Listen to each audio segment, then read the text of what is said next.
안녕하세요. 재테크를 처음 시작해보는 고릴라입니다. 혹시 이런 고민 해보신 적 있나요?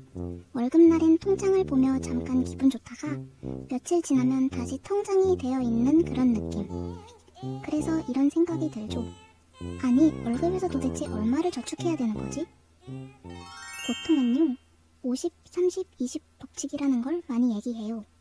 수입의 50%는 필수 지출에, 30%는 선택적 지출에, 그리고 20%는 저축에 할당하자. 이렇게 딱 비율을 나눠서 관리하자는 방법이죠. 근데 이 법칙이 꼭 정답은 아니에요. 사람마다 사는 상황이 다 다를 수 있잖아요. 월세도 다르고, 학자금 대출도 있을 수 있고, 또 가족 부양 등 개인적인 부담이 있을 수도 있고요. 그래서 저축 비율은 개인의 재정 상황에 따라 유동적으로 조정하는 거예요. 그렇다면 그 저축 비율을 어떻게 조정하는 것이 좋을까요? 대체 얼마를 쓰고 얼마를 아껴야 하는 걸까요?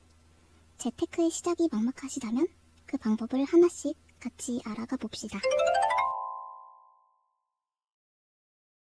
사람이라면 무조건 소비를 안 하고 살 순 없죠. 무엇보다도 미래를 위한 저축에 몰두하게 되면 지금의 행복을 놓칠 수 있어요. 중요한 것은 나에게 맞는 저축 비율을 찾는 거예요. 그걸 찾기 위해서 지금 당장 수입과 지출을 정확히 파악하는 것부터 시작해 볼게요. 사각형을 하나 그려보세요. 가운데 선을 기준으로 왼쪽엔 수입, 오른쪽엔 지출을 적습니다. 오른쪽은 다시 고정 지출, 변동 지출, 남는 돈, 이렇게 세 칸으로 나눠볼게요. 이렇게 나누면 재정 상태를 더 쉽게 확인할 수 있어요. 먼저 수입 칸. 지금은 사회초년생이라 월급이 전부일 수 있어요. 여기엔 세금 빼고 실제로 통장에 들어오는 실수령액을 적으면 됩니다. 나중에 임대 수익이나 금융소득이 생기면 그때는 이 수입 칸에 추가해주면 되겠죠? 다음은 고정지출. 고정지출은 매달 정해진 금액이 반복적으로 빠져나가는 돈이라고 보면 돼요. 거의 대부분 쉽게 줄이거나 중단하기 어렵고 기본적인 생활을 유지하기 위해 반드시 필요한 비용들로 구성되어 있죠. 예를 들어 월세나 관리비 같은 주거비, 대출 상환, 전기세나 수도세와 같은 공과금, 핸드폰 요금이나 인터넷비, 전기 구독료나 학원비 등이 있어요. 그리고 변동지출. 매달 일정하지 않고 금액이 확정되어 있지 않은 지출을 의미합니다. 외식, 배달, 쇼핑, 여행비, 택시비 등등 실생활에서 줄일 수 있는 지출이 바로 여기 해당해요. 즉, 필요와 상황에 따라 달라지는 소비 항목으로 고정 지출과 달리 줄이거나 늘릴 수 있는 여지가 많아요. 그렇기 때문에 계획적인 소비와 기록이 중요해요. 최소 3개월 이상 가계부를 작성해서 평균 변동 지출 금액을 산출해 보시는 것을 추천드려요. 그래야 예산 관리가 더욱 쉬워지거든요. 그리고 모든 과정을 거친 후에 남는 돈. 이게 바로 저축이 되는 거예요. 결국 이 칸의 액수를 늘리는 게 우리의 목표겠죠? 그럼 이 저축액을 어떻게 늘릴 수 있을까요? 수입을 늘리자. 말은 쉽지만 현실은 어렵죠. 우리는 아직 사회초년생이라서 수입을 늘릴 방안이 많지 않아요. 부업이나 투잡도 생각할 수 있지만 아직 준비가 덜 된 상황이라면 결국 우리가 당장 할 수 있는 건 지출 줄이기입니다. 어떤 지출을 어떻게 줄일 수 있을지 살펴봅시다. 고정 지출부터 볼게요. 작성한 고정 지출 항목을 살펴보고 어떤 항목을 더 줄일 수 있을지 고민해보세요.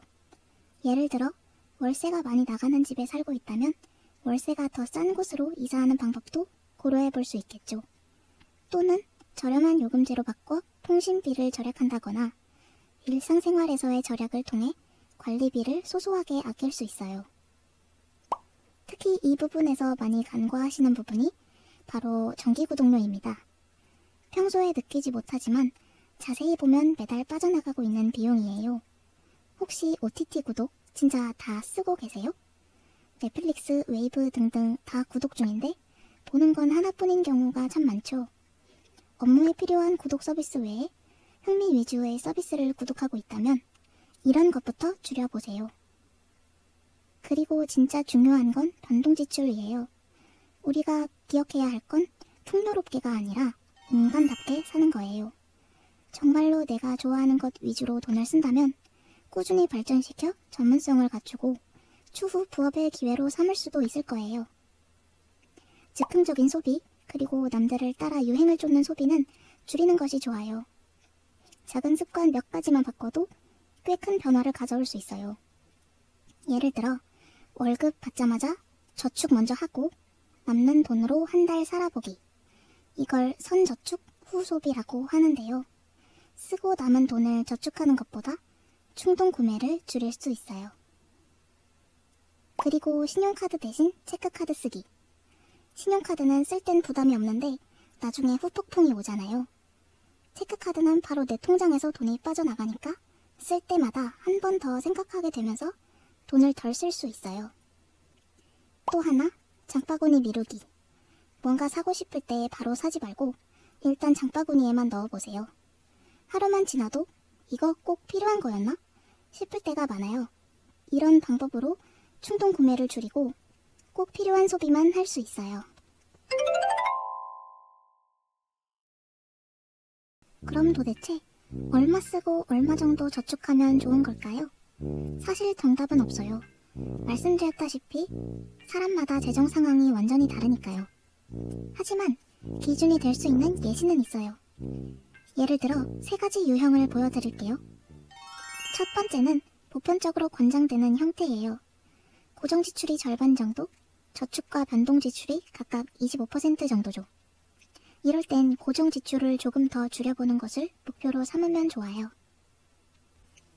두 번째는 아주 바람직한 형태예요. 저축은 50% 내외, 고정지출은 30% 내외, 변동지출은 20% 내외로 소비도 잘 관리되고 저축도 많이 되는 모습이죠. 마지막은 과소비형. 저축은 거의 없고 변동지출이 너무 많아요. 저축은 10% 내외이고 고정지출은 40% 내외, 변동지출은 50% 내외예요. 이럴 땐 내 소비 습관을 진지하게 들여다볼 필요가 있어요. 물론 말씀드린 이 수치들이 정답은 아니에요. 하지만 내가 지금 어디쯤 와 있는지 판단해 볼 수 있는 기준은 될 수 있죠.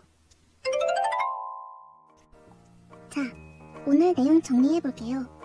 먼저 내가 한 달에 얼마를 벌고 얼마를 쓰고 얼마나 남기는지 파악하세요. 지출은 고정지출과 변동지출로 나눠보세요. 어떤 지출을 줄일 수 있을지 직접 체크해보세요. 특히 변동지출은 매달 상황에 따라 바뀌니 조절이 정말 중요합니다. 예를 들어 경조사비가 많은 달엔 쇼핑이나 외식을 줄이는 식으로 변동지출의 총합을 맞춰보세요. 그럼 지금까지 여러분과 함께 재테크의 첫 발을 디딘 고릴라였습니다. 시청해주셔서 감사합니다.